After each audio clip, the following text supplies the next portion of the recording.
Welcome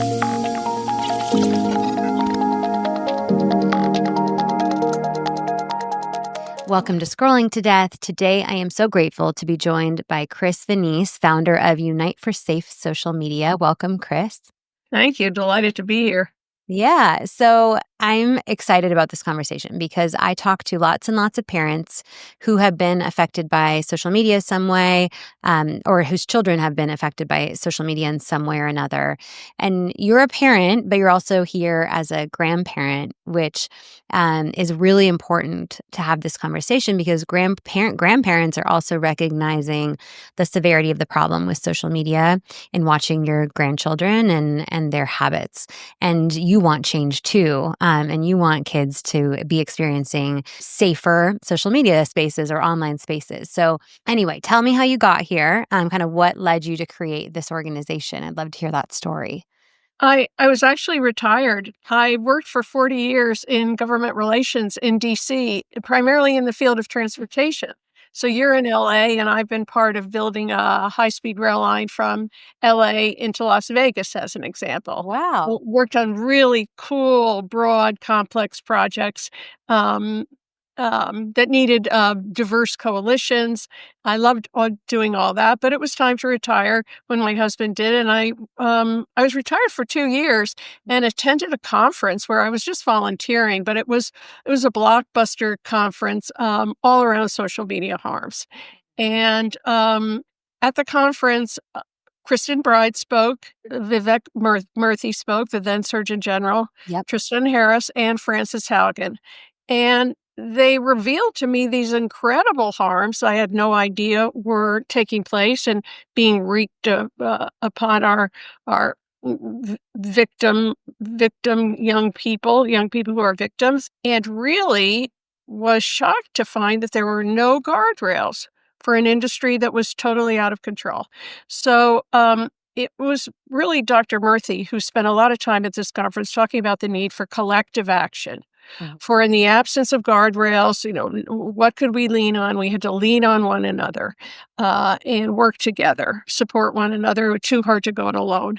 And I thought about that for a couple of months, Nikki, and I thought, well, gosh, that just makes so much sense when I think about Mothers Against Drunk Driving, or how we changed our attitudes about tobacco before tobacco legislation was even implemented. Yep. Why couldn't we do this? It was just too tough to go it alone.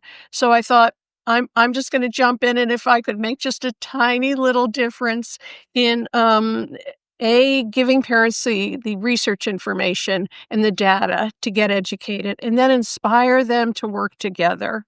Mhm. And those were the first 2 pillars of Unite when we launched, but I added a third one, which goes back to my legislative roots in DC, Yeah. which is, engaging parents around sound public policy initiatives. And the more I talked to parents and grandparents, the more they did not know about what was taking place in DC. They did not understand Section 230 or the state by state legislative battles that were occurring, but they wanted to get involved. And so those are the 3 tenets. But if I could, so when I started and I needed help with my organization, I went to my friends, and all my friends were grandparents. Mhm. And so they initially made up my board, and I think they provide a really, to your point, a really important village, if you will, to tap into Yeah. in this battle.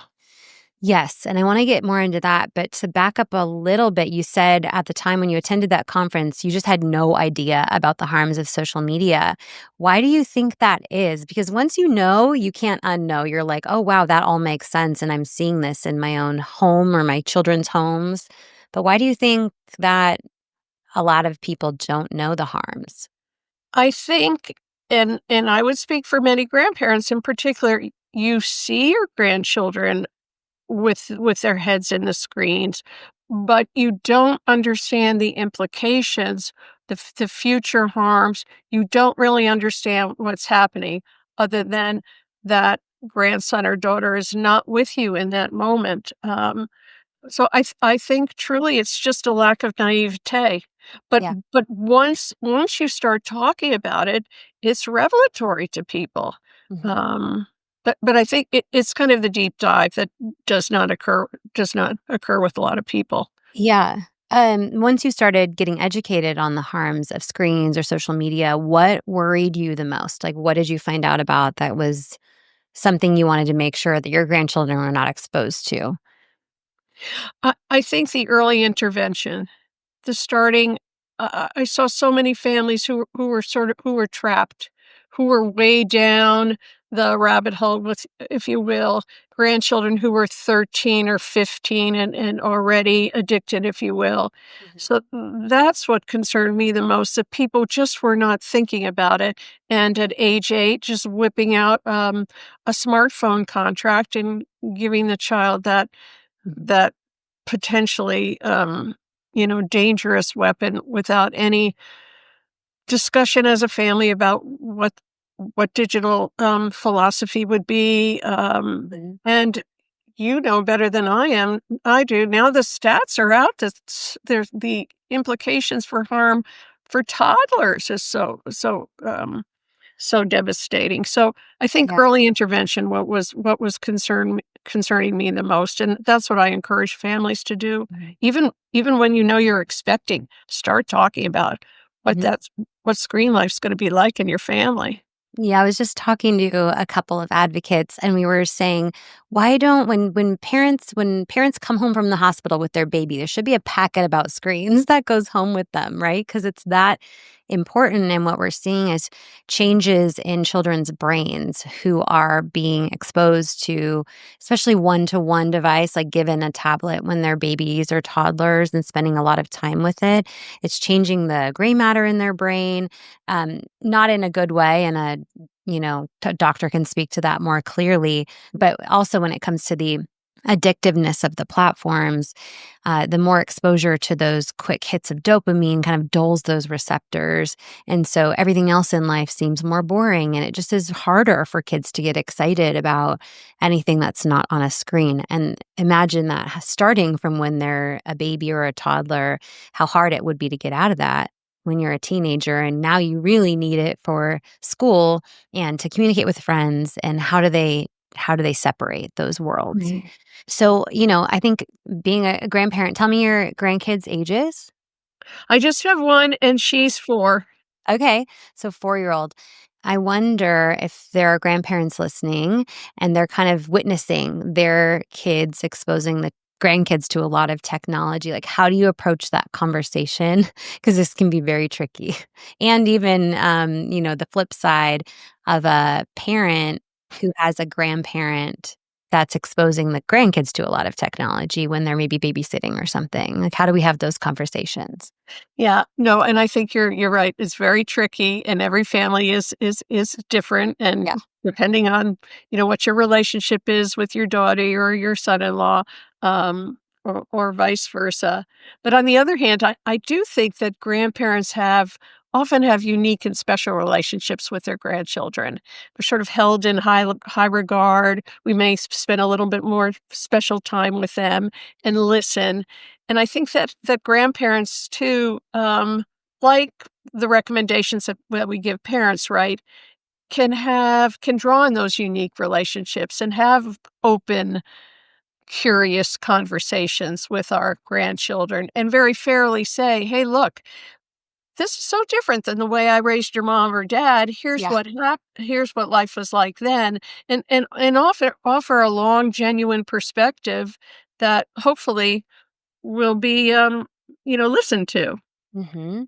I think that would be fascinating to talk to the kids directly about what life was like for you as a child or for your children, being that we didn't grow up with this level of technology. We walked into a house yesterday. We're looking at new houses, and it was an older person's house who had passed away, and she had a landline on the wall with the curly cord, and my daughter was like, "What look at that." She was just really enamored with it, and I got to have that conversation about the difference in communication opportunities now, and, I think a lot of families are finding it interesting to like, how do we let our kids talk to their friends in a way that is safe? And there is a company I just thought of, there's a company called Tin Can that's coming up with sort of an old phone, like a landline style phone, and you can let your kids talk to certain friends. You could get to approved contacts.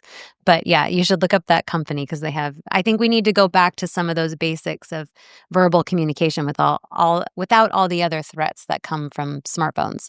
Your discussion about looking at a new house reminded me, one of my board members, a grandparent of 6 or 7 kids, so a longtime realtor, Mhm. and she actually saw the progression towards, social media addiction in the showing of houses because she remembered that 30 years ago, the whole family would clamor to be in the car to go look at the new house. The kids would run in, they'd wanna look at their backyard, this would be their bedroom.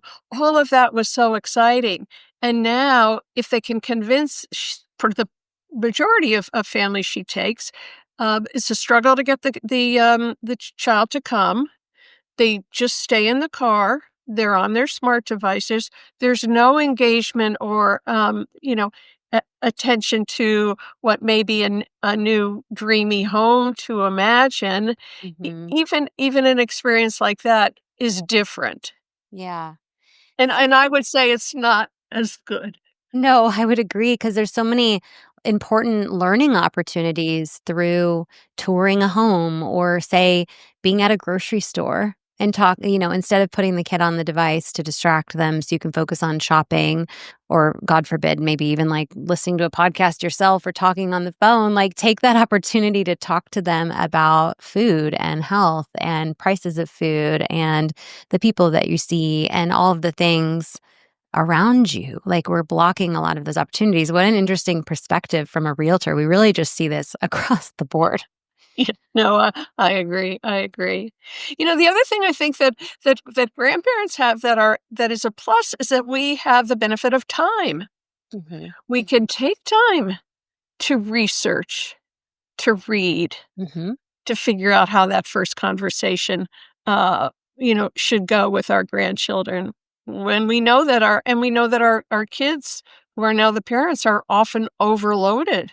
Mhm. Um, so I've seen parents and grandparents step up and say, I wanna handle this. I'm gonna do the research. Mhm. And if there's a way I can, help you with the lift around social media safety, I'll be there for you." That's really great. And my mom often says, like, if you have any projects you need help with, I'll be like, yeah, give her a little research project. What do you think about modeling? So I've been talking a lot about how parents use their phones and devices in front of our kids to show, them what's healthy or a good example. And we're often not doing a great job about that. And I know that grandparents, retirement and downtime offers a lot of opportunity to use solo media and games and Facebook and things that are very addictive. And so talk a little bit about modeling and what grandparents and parents should be thinking about. Well, I think absolutely, the modeling is so critical. If you can, I certainly ask your child or your grandchild to take a different tack than you are. I mean, you're the role model for them, and you've got to be absolutely thoughtful about how you're using it. I really, I don't see a lot of my friends or the grandparents I've spoken to addicted, spending Okay. too much time. Okay.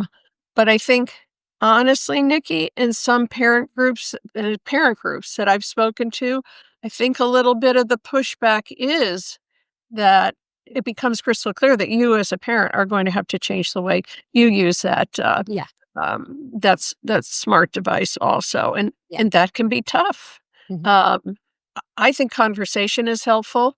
You know, Daddy has a very demanding job. I'm sorry, I'm going to have to step away from the TV time I don't know, we're collectively watching as a family, and I must take this email Mhm. or respond. But I it's just because of my job, or just giving clarification. I think of when one models is helpful.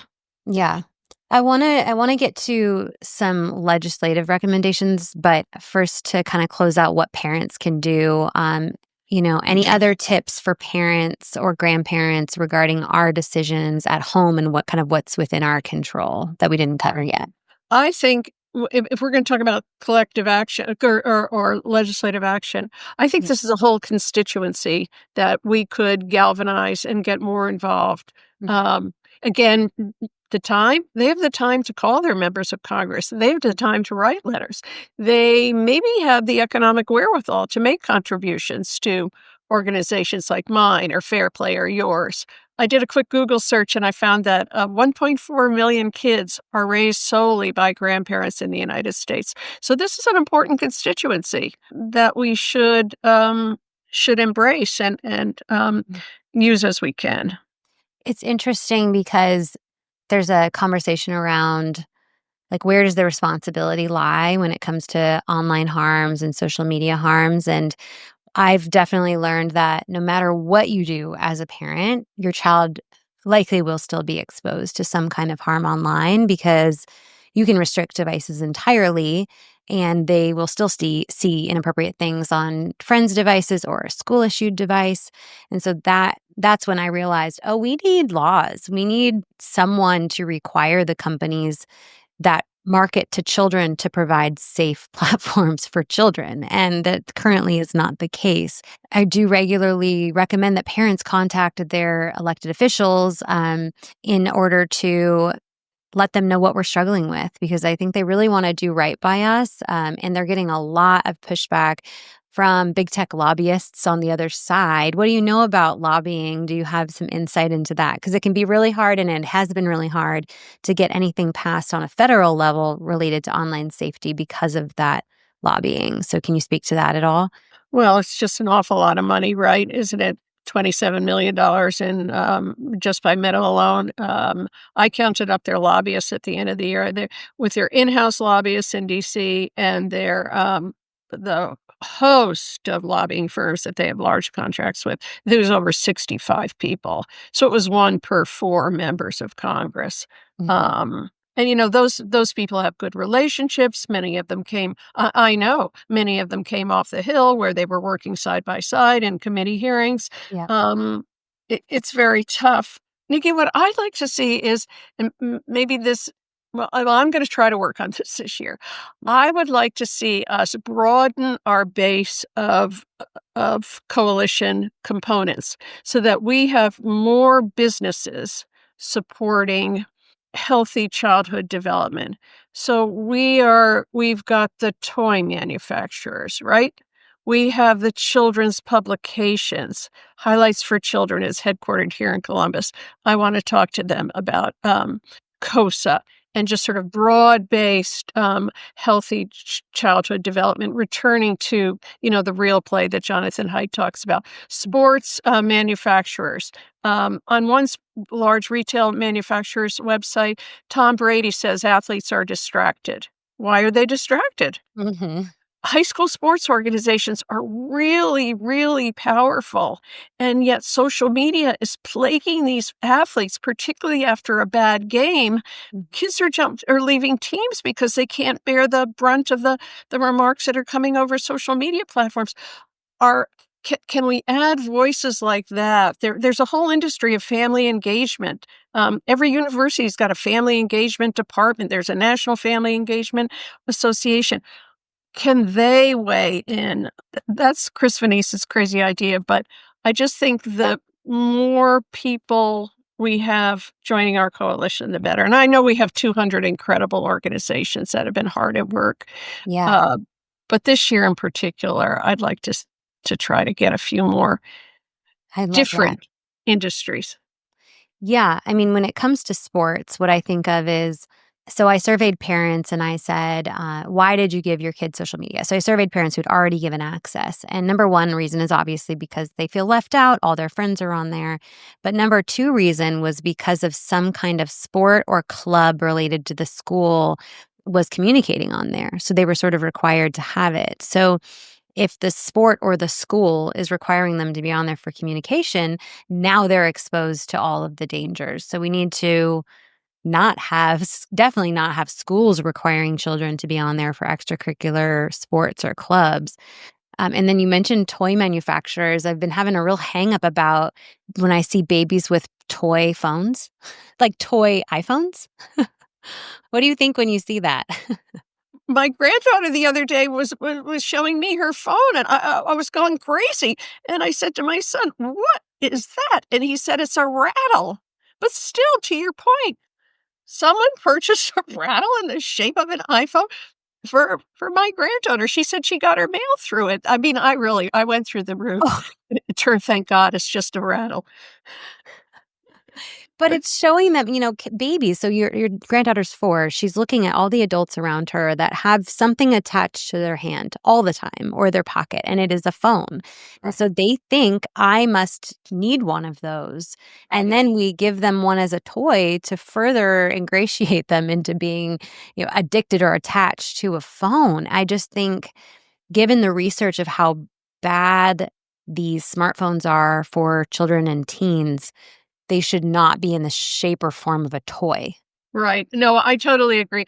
I'm thinking about Legos, Crayola crayons, and Mhm. the basics that we Good want our stuff. kids to go back to. Yeah. Uh, where are they Yeah. in terms of championing? Oh, Chris, did you see that Monopoly is going to get rid of paper money and move to digital money? You have to No, use we play Monopoly like every week, and my son, who's 7, is in charge of the money, and he's really good with math.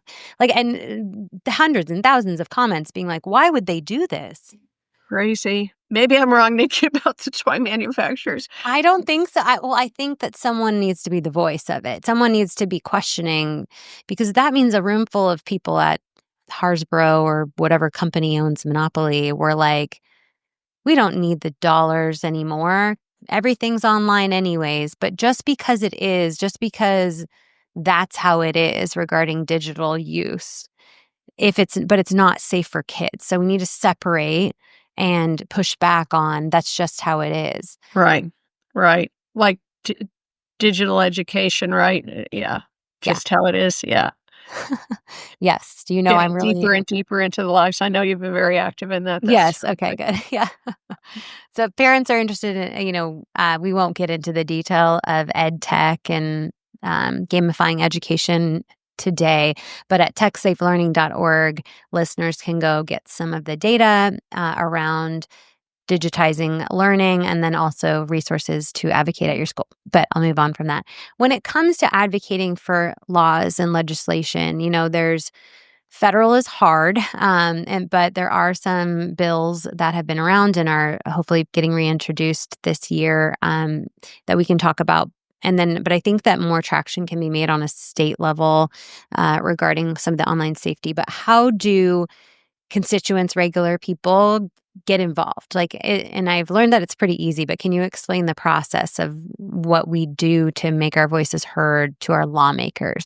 Sure, and I'm working on the Bell to Bell bill, both in Ohio and in Massachusetts. I live part-time in Massachusetts, where Great. we're actually making a lot more headway. We're just starting to amass a group. So, I mean, you learn about an issue, you learn about its status in the legislature or its status in front of the governor.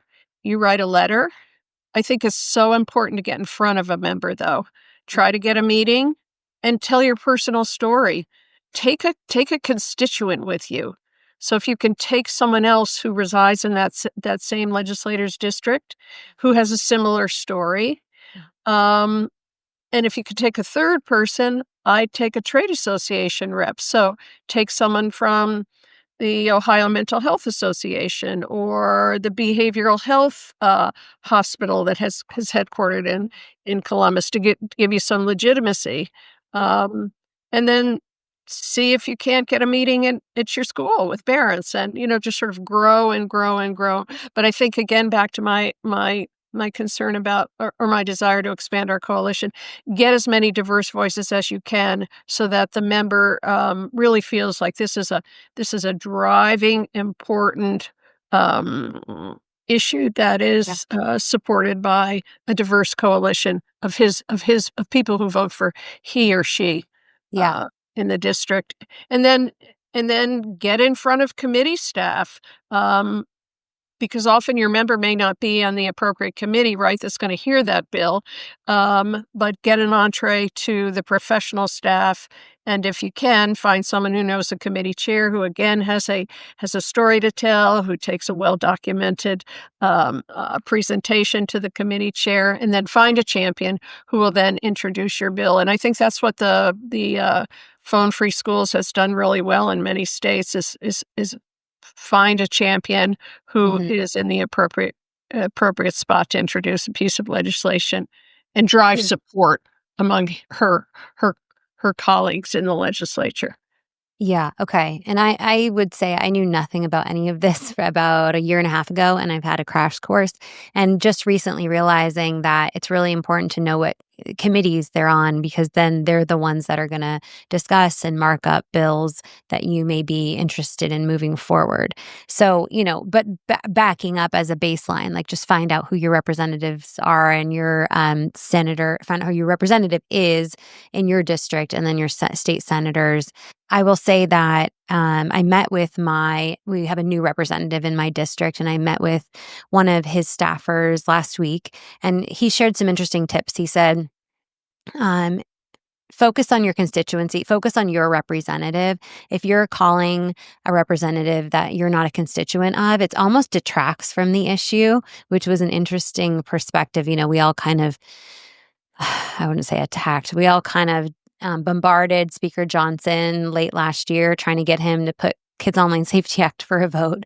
And his office may have been like more fired up to not attend to this because they're getting calls from everyone outside of his district. And the person I met with also said, like, yeah, try to get a meeting with your representative, him or herself, but whatever you tell that person is going to get passed down to the staffers, and then the staffers are going to write things up. And so it's almost better to meet with a staffer. It could even be like the front desk person at the office, but anyone that you can sympathize with, or that can sympathize with you and get that issue pushed forward. But I thought that was some really interesting perspective, is it doesn't always have to be with your senator or House rep specifically. Yeah, And so just I think those are all great. I worked on the Hill for 3 years before yeah. I moved downtown. Don't overwhelm them with information. Okay, If yeah. you're gonna Right. leave if you can leave behind a one-page bullet, and that's all they need. Okay. Or I Yes. don't even like to bring a leave behind, because then I can follow up with an email maybe a week later with something that I promised, and then it's Mhm. another reason for me to touch them and see if they've had any progress, as you said, talking to their member. Yeah. Okay, beautiful. Any federal legislation that you feel we should be making note of right now? I mean, I understand that Senator Blumenthal, and, Senator Blackburn will reintroduce COSI. Mhm. I'm feeling hopeful. It's just what's gonna happen over in the House, right? Yep. Yep. Okay. Yeah, I'm hearing that too, and I'm excited to see what happens with the Kids Online Safety Act this year. And then, where can listeners, like, if they don't know what bills are being proposed in their state, like, where do they start? I don't know that there's like a good resource for that, but do you have any insight? Well, they could sign up for my newsletter, because I talk about the federal legislation at least. Okay. Yep. Good. You can save socialmedia.com, and the free newsletter is right there. Okay. Um, no, I always thought that that would be a great idea too, Nikki, to have like a large compendium of state legislation. Perhaps Fair Play has a list. Or Mm, I know Phone Free Schools is reaching out to um, every state, and they may have a list of at least those bell to bell bills that are being okay. proposed. Who's the right contact for that? If a parent. Deb Schmill of the Deb Schmill Foundation is part of it. Okay. They're working with the Jonathan Haidt Anxious Generation. They have a draft bill. Yeah. They've got great collateral. Every state has a legislative directory, and you just go online and I don't know, input social media harms and see what Mhm. pops up in terms of bills that have been introduced in your own state. Okay. And I think too, you don't have to know about bills even when you're making these contacts. Just ask your representative what they're doing to get your kids protected online. If you have a specific harm that happened to your child, or you're just a worry, let them know, because they're hearing similar things, believe me, on themes around this from all different constituents. And the more, the better, to try to drown out the lies that are being told by big tech lobbyists around some of these bills. Like, we need parents' voices Absolutely, and absolutely. grandparents. Yeah, 'cause the bottom line is, we're the ones that keep returning them um, to their to their positions, Yep. not a Snapchat lobbyist. Yeah. I know. That's another thing, like, if, you're not happy with the decisions or the representation you're being given, vote for someone, like, research another candidate, right, and vote them in. I did that with my school board, and not solely, but someone was replaced because of their kind of outdated vision of technology in the classroom, and so that can be an angle too. Okay, anything we didn't cover that you wanted to make sure to talk about today related to social media safety, parents, grandparents, child relationship, any of that? So we have a free newsletter that comes out every month. It is full of tips. Tomorrow our March newsletter's coming out, and we've got a one pager on how to reduce FOMO, Mhm. uh, anxiety. Yeah. Um, we've got an article about companion bots. That was going to be the second thing I was going to, after early intervention, I was going to talk about the Mhm. real challenge and worrisome proliferation of these companion bots. So we have an article about that. And then we also have a step by step instructions on how to keep your information private on Snapchat. And then we're going Oh, to do that next month for how to keep your information private on TikTok. So every month we've got just interesting tips for parents and grandparents, and it's all free. okay, thank you. I will include links to all of that. And on the companion bot thing, that deserves, I think, its own conversation because there's so much upcoming there. And I have lots of episodes focusing on that with parents whose children have died or been harmed by a bot, and also experts in that area. So if listeners just type in chatbots on scrollingtodeath.com, you'll see a bunch of content around that. But you can also access Chris's. You said you have a one pager. I have a one pager, yeah, and Great. I also have an FAQ on my website about teaching your kids AI resiliency. Yeah. Because I think that too, right, Nikki? It's pervading everything. And Yep. how are we arming our children Mhm. with defenses to be able to discern? Yeah, Uh, between a bot and a real person. And I think that I'm getting more and more questions from listeners and parents about AI, especially because AI is being integrated into the classroom. And actually, Fair Play has a really great one pager or two pager on the pros and cons of AI in education. And so I can link to that as well. And the new Screens and Learning Action Kit, I believe, that Fair Play put out. okay. Yep, that's great. And an AI ethicist just joined my board, so I'm really excited about her. Her name is Jerry Brand. She's Okay, a AI entrepreneur here great. in Columbus. So she is a fourth grader, and yeah, her their whole focus is AI efficacy. So Interesting. we hope to publish an AI literacy guide for parents within the next couple of months, working with Jerry Well, and her team. that's really important. Thank you for Uh, that. 'Cause that's that. yeah. This is the new emerging threat. We all know the social media harms, but sorry, we don't all know the social media harms by now, but most of us are getting smart to it. But it's AI that is really going over our heads. So we need all the help we can get. And I feel like we just rattled off so many resources, so I'll include all the links in the episode notes below, especially to Chris's website at Unite for Safe Social Media. And yeah, I think we covered it. I'm so excited that we got to connect and have this conversation. Thank you for all you're doing, and thank you for your renewed. You could have just retired and focused on some of your hobbies, but instead you're helping us protect kids online. And so I really appreciate all your work. Oh, thank you. It delights me. It motivates me every day. It really is the mission is a gift to me. And I love working with just such an incredible group of people, including you. I mean, they are really special, aren't they? Never met a group of people that this caliber that I respect, that just will not give up for our kids. it's, as I said, it's been a gift to me.